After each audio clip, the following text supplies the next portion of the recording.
Baik, bismillahirrahmanirrahim. Kita lanjutkan kembali ikhwah pertemuan yang kedua dari pembacaan kitab Mukhtaratu Qawaidil Lughah Al-Arabiyyah oleh Al-Ustadz Aunur Rafiq bin Gufron hafizahullahu taala. Di pertemuan sebelumnya kita membahas apa yang dimaksud dengan isim. Isim atau kata benda memiliki tanda-tanda.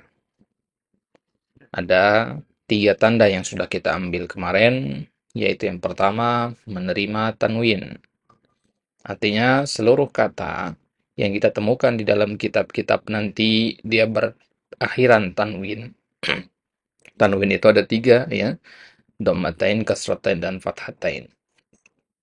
Jadi kalau kita ketemu kata-kata semisal yaminun, yaumun, kabirun, dan seterusnya, ya kabiron, kabirin, ya, maka bisa dipastikan itu adalah isim.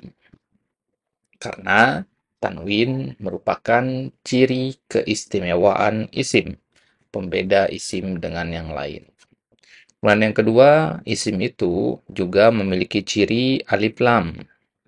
Artinya, kalau ada alif lam, maka bisa dipastikan dia adalah sebuah isim.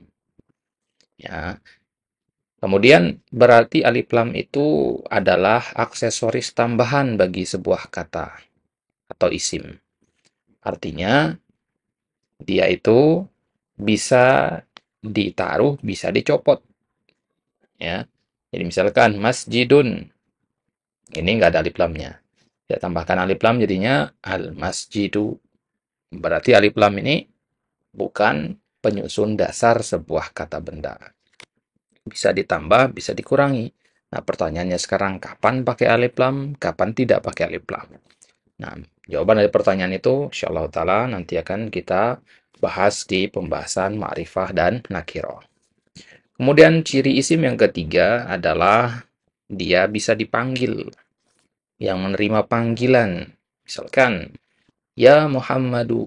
Nah, berarti Muhammad adalah isim, karena dia bisa dimasuki oleh huruf panggilan atau huruf nida.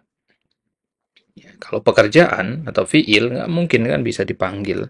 Berarti yang bisa dipanggil itu hanyalah isim saja. Baik. Nah, sekarang kita masuk ke tanda yang selanjutnya, yaitu al-jar. Ya.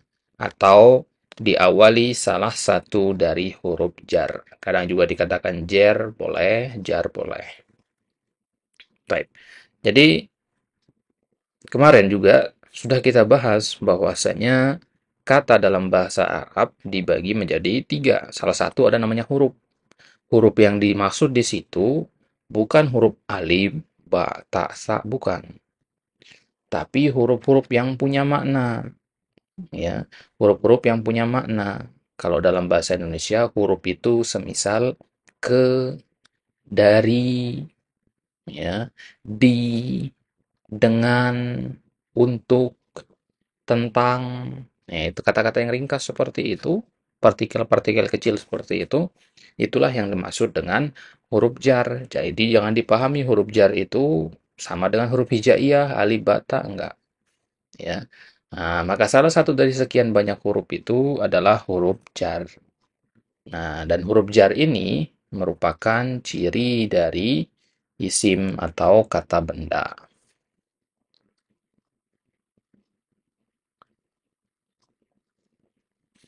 Baik. Jadi berarti kita harus tahu dong apa saja huruf jar. Nah, kita harus tahu dulu apa saja huruf-huruf jar itu. Nah, jadi huruf jar itu apa saja. Jadi kalau nanti kita baca di Al-Quran ada huruf jar itu, berarti setelahnya itu bisa dipastikan adalah isim. Misalkan fi. Fi itu huruf jar. Jadi kalau kita baca nanti, ya, fil yaumi. Ya, berarti ke al-yaum ini adalah isim. Ya. Ada huruf jar namanya huruf jar min. Ya, berarti kalau kita ketemu min nanti setelahnya itu pasti isim min apa gitu. Ya.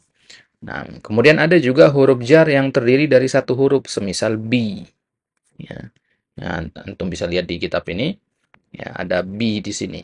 Nah, ini yang ada dalam basmalah itu ya. Bismillah. Ini bi. Cuman satu dia. Boleh nggak dibaca ba? Nggak boleh. Bismillah untuk baca ganti dengan basmalah ya lain lagi artinya nanti. Ya. Begitu juga ada li, ya. Ada ka. Ini harokatnya nggak boleh dirubah-rubah ya. Di sananya sudah seperti ini. Inilah yang disebut maksud dengan huruf huruf jar. Ada yang dua huruf, min, ada yang tiga huruf, ila, ya, hamzah, lam, alif, an, dua huruf, ain, dan nun, dan seterusnya. Yang maksimalnya dia tiga huruf. Baik. Itu penyusun huruf jar. Jadi, huruf jar ini hanya bisa masuk kepada isim saja. Ya, maka kita lihat di sini ala kursiyin. Maka bisa dipastikan kursiyin adalah isim. Dari mana kita tahu? Dari adanya huruf jar ala. Gitu ya. Berarti di kata bismillah, ismi itu berarti kata kata benda. Kenapa? Karena dia kemasukan bi. Itu bismi itu sebenarnya dua kata ya. Ba dengan ismi. Ditulis jadi satu ya, bismi gitu. Sebenarnya dia adalah dua kata, bi dan ismun. Taib. Ini namanya huruf jar. Dan huruf jar itu memiliki amal atau akibat yang dia timbulkan. Apa itu amalannya? Pengaruhnya? Dia pengaruhnya adalah mampu merubah harokat yang tadinya dhammah menjadi kasroh. Makanya dinamakan jar. Ya, jar itu dari fiil jarro ya juru artinya menarik. Ya, ditarik harokat itu dari dhammah menjadi kasroh. Nah, jadi yang hukum asal kata benda dalam bahasa Arab itu dhammah. Ya, jadi hukum asalnya adalah dhammah. Jadi nggak boleh kita rubah menjadi fathah atau kasroh kecuali ada penyebabnya. Kasroh misalkan harus ada huruf jarnya, ya. Jadi hukum asalnya adalah dhammah dulu. Misal di Al-Fatihah kita katakan alhamdu. Nah, di situ dhammah. Nggak boleh tiba-tiba kita bilang alhamda atau alhamdi. Kalau mau bilang alhamdi, masukin dulu huruf jar di depannya, ya. Minal hamdi, misalkan ilal hamdi, alal hamdi, fil hamdi, bil hamdi. Nah, barulah ketahuan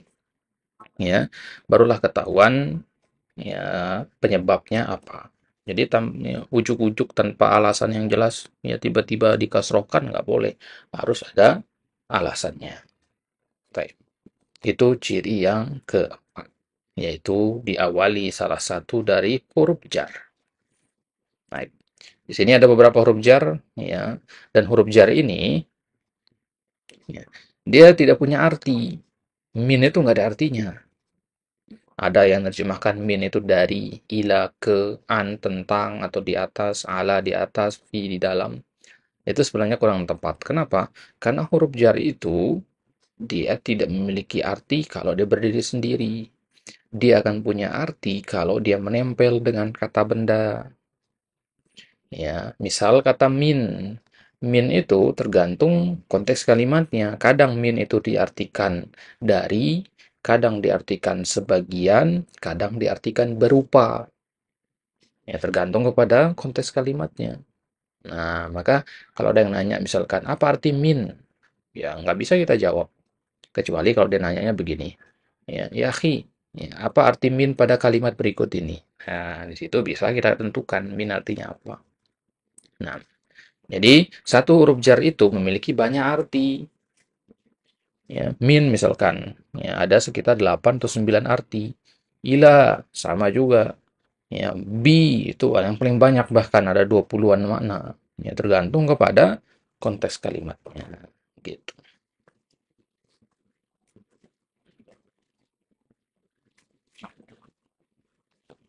Baik. Kemudian ciri yang kelima adalah bersambung dengan isim lain atau dia berubah menjadi kata majemuk.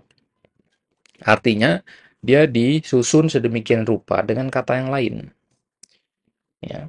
Jadi dua kata dia. Apa itu kata majemuk? Kalau dalam bahasa Indonesia kata majemuk itu ketika kita menggandeng dua kata benda. Misalkan pintu masjid.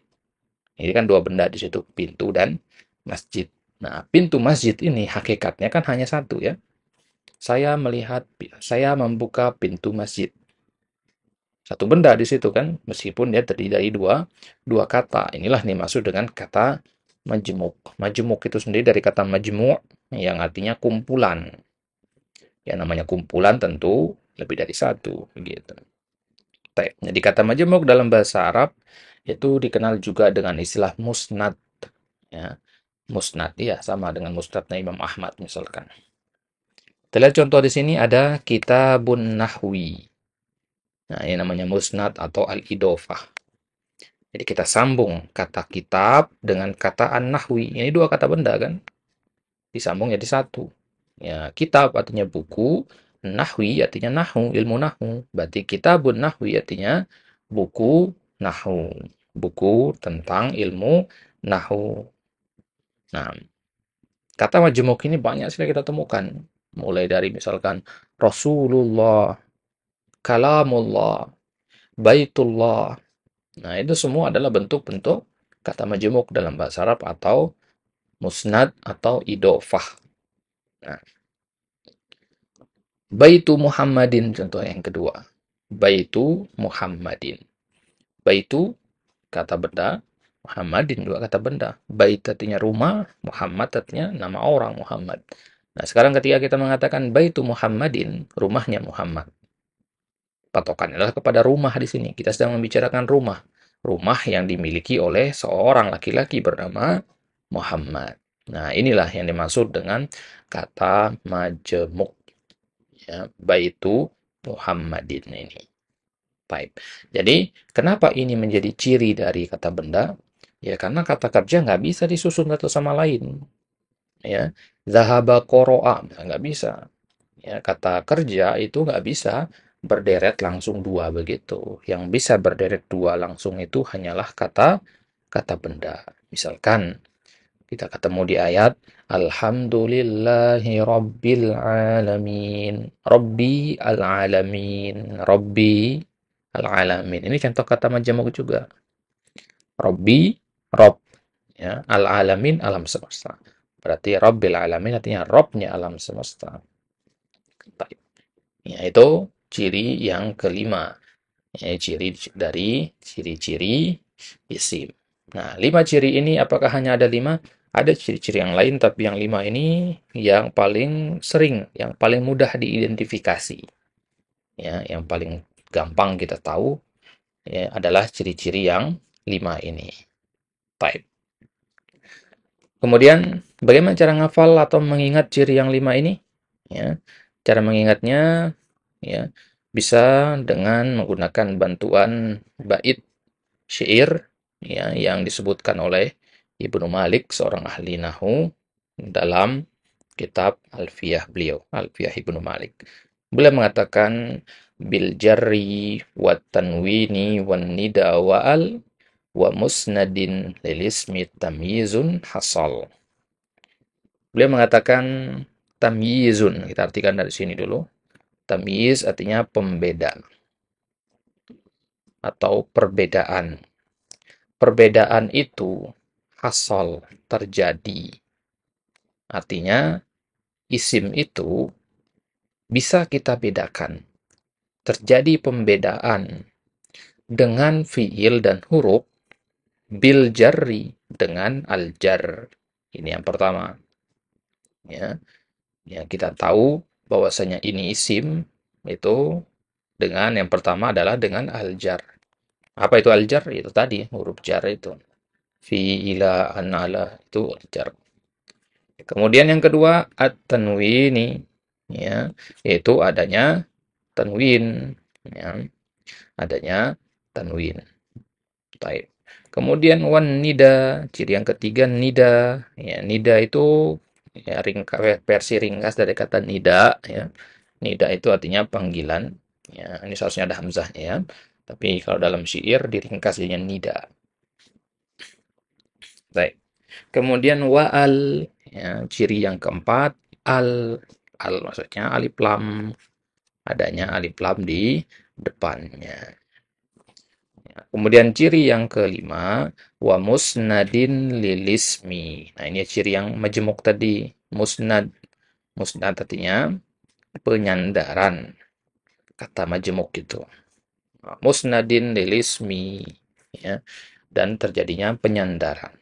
inilah, dengan 5 hal inilah, tamyizun hasol, terjadi pembedaan antara isim dengan fiil dan huruf.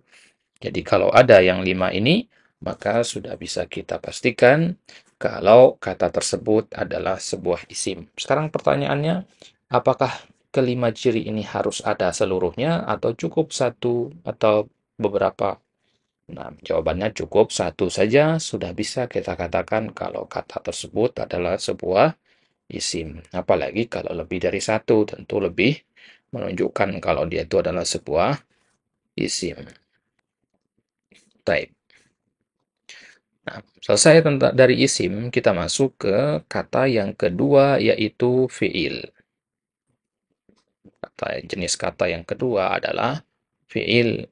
Ya, fiil bahasa Indonesianya adalah kata kerja atau verb kalau dalam bahasa Inggris. Itu fiil kalau dalam bahasa Arab. Baik. Jadi fiil adalah kata kerja yang menunjukkan waktu tertentu. Logikanya kan, ya namanya kata kerja, tentu ada waktunya. Dan ini adalah ciri khas dari fiil. Ciri khasnya adalah dia terikat dengan waktu. Artinya ada waktu terjadinya. Misalkan makan. Makan itu bisa kita katakan sedang makan, akan makan, telah makan. Sedang, telah, akan, ini kan keterangan waktu ya. Nah, berarti fiil itu adalah yang bisa kita masukkan kata sedang, akan, telah. Karena kalau kata benda nggak bisa. Buku misalkan. Telah buku. Akan buku. Nggak bisa. Nggak nyambung gitu. Berarti yang terikat dengan waktu itu hanyalah fiil saja. Sedangkan isim tidak. Ya. Isim tidak terikat dengan waktu. Makanya sebagian kitab nanti disebutkan ya, definisi isim adalah yang tidak terikat waktu. Fiil yang terikat waktu. Gitu. Nah, gitu ya. Jadi patokan dari fiil itu adalah dia menunjukkan waktu. Nah, maka kita bagi sekarang fiil ini berdasarkan waktunya. Nanti di pertemuan-pertemuan selanjutnya, fiil ini kita akan bagi berdasarkan macam-macam nanti.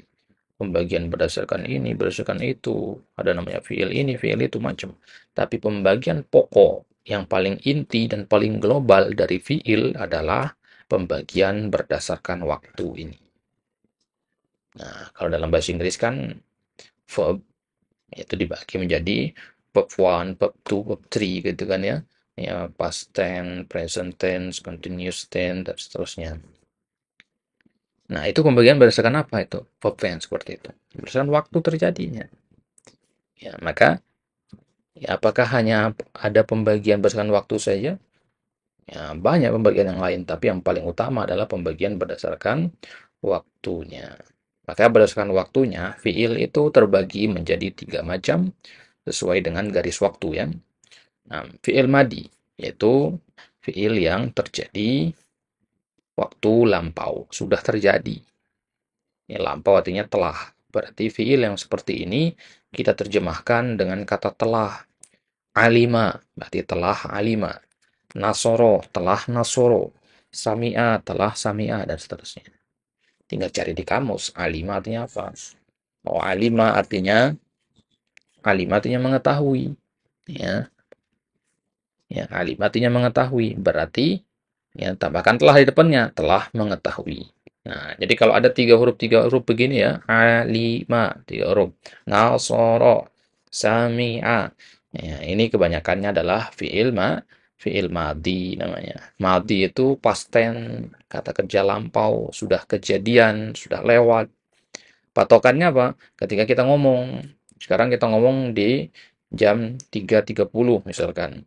Maka ya, jam 3.29, ya, sekian detik sebelumnya atau sekian menit sebelumnya atau sekian hari sebelumnya itu masuk ke kata kerja lampau.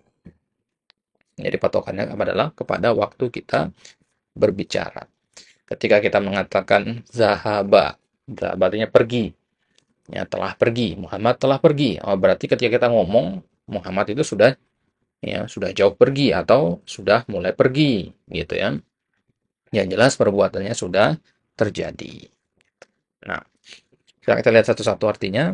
Alima artinya telah mengetahui, nasara artinya telah menolong, sami'a artinya telah mendengar, kataba artinya telah menulis, jalasa artinya telah duduk.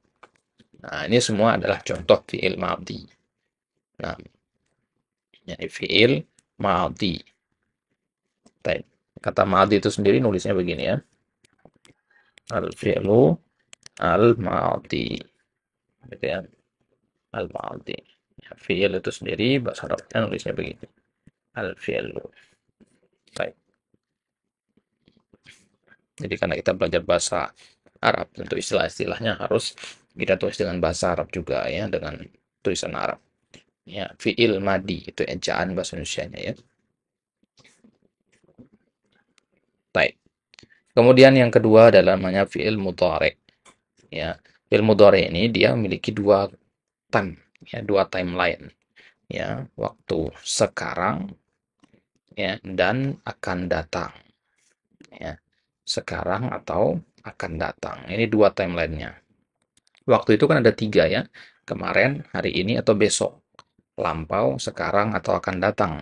Nah, fi'il mudhari ada dua di situ. Sekarang dan akan datang. Ya, berarti kalau fi'il mudhari ini terjemahannya nanti sedang pergi atau akan pergi. Kalau alima tadi artinya telah pergi, maka ya'lamu fi'il mudhari ini artinya sedang pergi atau akan pergi. Gitu. Nah, perhatikan di sini. Nah, fi'il madi ini ciri-cirinya adalah dia pasti berakhiran fathah. Ya, nasoro, alima, sami'a. Gak peduli harokat sebelumnya apa, pasti belakangnya, ujungnya itu fathah. Itu ciri dari fi'il madi ya. Dan fi'il mudhari, cirinya itu dia berakhiran dhammah. Ya, meskipun ada ciri yang lain juga ya. Normalnya dia dhammah belakangnya. Mudhari, makanya dinamakan mudhari. Mudhari itu mirip, setara. Dikatakan mirip kenapa? Mirip dengan isim. Isim kan tadi kita katakan hukum asalnya domah ya. Fi'il mudhari juga begitu, mirip dengan isim. Domah juga gitu. Nah, cuman bedanya kalau fi'il mudhari itu dia diawali oleh salah satu dari huruf anita. Anita itu hamzah, nun, ya, dan ta. Di sini kan huruf ya ya. Ini contoh-contohnya huruf ya ini. Nah, nanti perinciannya akan kita bahas juga ya. Nah, jadi ya'lamu ini adalah versi mudhari dari fi'il madi alima. Alima artinya telah mengetahui, berarti ya'lamu artinya sedang mengetahui atau akan mengetahui. Nah, sekarang pertanyaannya gimana membedakan alima ya'lamu yang artinya sedang mengetahui atau akan mengetahui. Nah, itu nanti pasti ada keterangan waktunya nanti. Kalau sedang, maka ada keterangan waktu tambahannya. Ya, misalkan sekarang, ya, ada kata al-an. Ya, ya'lamu al-an. Dia mengetahui hari ini. Oh, berarti sekarang maksudnya. Dia mengetahui sekarang. Oh, berarti dia fi'il mudhari untuk waktu sekarang sedang terjadi. Gitu. Taib. Jadi tergantung konteks kalimatnya. Nanti insya Allah bisa bedakan sendiri kapan ini enaknya diterjemahkan sekarang, kapan enaknya diterjemahkan akan datang. Gitu. Taib. Itu fi'il mudhari. Nah, kalau sudah dapat 3 garis waktu itu, berarti seharusnya sudah selesai kan? Ya. Fi'il madi 1 garis waktu, fi'il mudhari 2 garis waktu. Nah, fi'il amr sekarang. Apa dia berarti? Nah, fi'il amr ini dia kata kerja perintah. Kan tidak terkait dengan waktu, terkait dengan waktu. Ya, ya bedanya apa? Ya, kalau fi'il amr itu dia akan datang waktunya. Fi'il mudhari juga kan akan datang. Fi'il amr juga akan datang. Tapi fi'il amr itu akan datang dalam waktu dekat. Bedanya dengan fi'il mudhari lebih spesifik dia. Jadi ketika kita mengatakan i'lam artinya ketahuilah. Ketahuilah. Kata ketahuilah di sini perintah bukan? Perintah. Ya, kapan kita diminta untuk melaksanakan perintah ini? Segera begitu fiil ini kita dengar atau kita pahami. Begitu kita dengar kata i'lam, harus langsung kerjakan. Beda dengan ya'lamu. Ya'lamu boleh kapan-kapan. Ya, boleh besok, boleh tahun depan, boleh. Luas jangkauan waktunya ke depan ya. Fi'il mudhari. Tapi kalau fi'il amr ya, harus perintah itu begitu didengar langsung dikerjakan. Para ulama mengatakan al-aslu bil amri lil faur. Ya, hukum asal ya, perintah itu adalah segera ditunaikan. Nah, kalau kita ketemu perintah dalam Al-Qur'an ya, bayarlah zakat. Ya, jangan nanya kapan. Ya, begitu perintah itu terjadi dan dipahami, langsung harus segera dikerjakan. Nggak perlu nanya kapan. Kan hukum asalnya begitu. Baik, itu namanya fi'il amr. Hmm, Baik. Fi'il mudhari sendiri tadi nulisnya begini ya. Al-mudhari'u. Ya, kalau fi'il amr nulisnya seperti itu. Al-amru.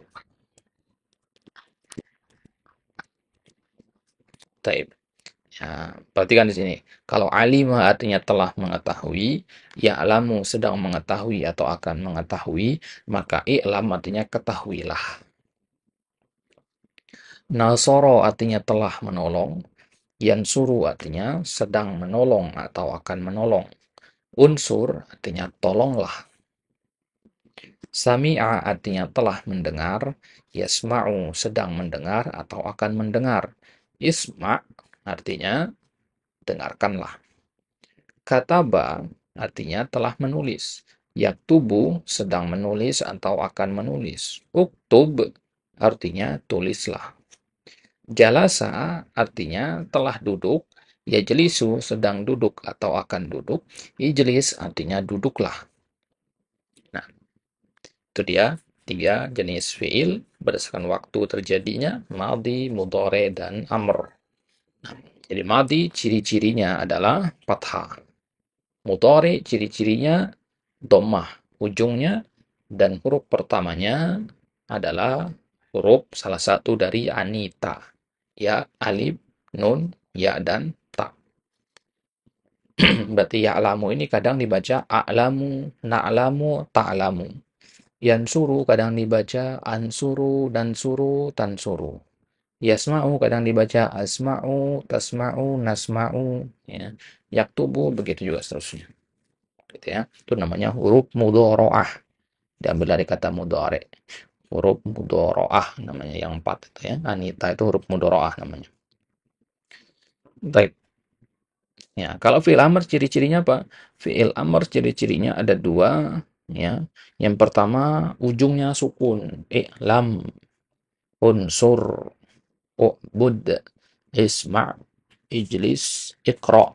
Nah, ini sukun semua kan. Nah, kalau sukun belakangnya itu berarti fi'il amr gitu. Kemudian ciri yang keduanya dia diawali oleh hamzah, i'lam, unsur, isma, uktub, ijlis. Ada i itu ada 2 harokatnya ya, kasroh atau dhamma. Ya, nanti kita bahas di tasrifnya ya, kapan dia kasroh, kapan dia dhamma. Tapi fathah nggak ada ya, fathah nggak ada. Kecuali kalau dia rubai, 4 huruf dan sebagainya. Tapi kemudian jenis kata yang ketiga atau kalimah yang ketiga adalah huruf. Jenis kata yang ketiga adalah huruf. Ini penyusun yang paling kecil dari sebuah kalimat. Huruf itu kata yang kurang berfungsi. Maksudnya kurang berfungsi itu nggak bisa diterjemahin, nggak tahu kita artinya. Kecuali apabila bersambung dengan kata yang lain. Nah, itu dia. Dia nggak bisa berdiri sendiri istilahnya. Maksudnya nggak bisa berdiri sendiri itu, dia tidak memiliki arti kalau dia nggak digambung, nggak digandeng dengan kata-kata yang lain. Kata yang lain itu isim atau fiil ya. Hal misalkan. Hal ini kalau berdiri sendiri nggak tahu kita artinya apa. Ya, dia akan memiliki arti kalau digabung dengan isim. Hal anta bi khairin, ya. Hal yadhabu atau dengan fiil. Jadi hal ini bisa kita taruh isim dan fiil setelahnya. Gitu ya. Jadi hal itu kadang setelahnya ada isim, kadang juga ada fiilnya. Wa juga begitu, ada isim, ada fiil setelahnya. Summa ada isim, ada fiil. Inna ya, kalau inna ya itu biasanya hanya isim setelahnya. Au bisa isim, bisa fiil. Qad, fiil saja. Saufa, fiil saja. Berarti huruf itu ada yang boleh masuk kepada isim dan fiil sekaligus, ada yang hanya boleh ke isim saja, ada juga yang boleh hanya ke fiil saja. Nah, kalau huruf jar bagaimana? Nah, huruf jar salah satu dari kelompok huruf, ya, salah satu dari ya rangkaian huruf. Namanya saja huruf jar ya. Huruf jar itu tadi kan kita katakan huruf jar itu hanya masuk ke isim, berarti dia ciri isim kan. Nah, berarti huruf jar hanya boleh masuk kepada isim saja. Berarti hal ini bukan huruf jar. Kenapa? Karena hal itu bisa masuk ke isim dan fiil sekaligus. Wa juga bukan huruf jar karena dia bisa masuk kepada isim dan fiil kecuali waw qasam ya. Nanti kita pelajari jenis waw yang lainnya. Inna berarti bukan huruf jar dia. Kenapa? Karena dia bisa masuk kepada ya inna dia bukan ya huruf jar karena dia tidak kasroh setelahnya. Huruf jar itu harus kasroh dia. Type itu dia ya pembahasan aksamu al kalimah, pembagian kata menjadi 3, isim, fiil, dan huruf. Type. Maka dengan ini kita selesai dari bab yang pertama yaitu bab muqaddimah. Maka di pertemuan selanjutnya insyaallah taala kita akan masuk ke bab yang kedua, yaitu kata benda atau isim jika ditinjau dari kaedah sorof.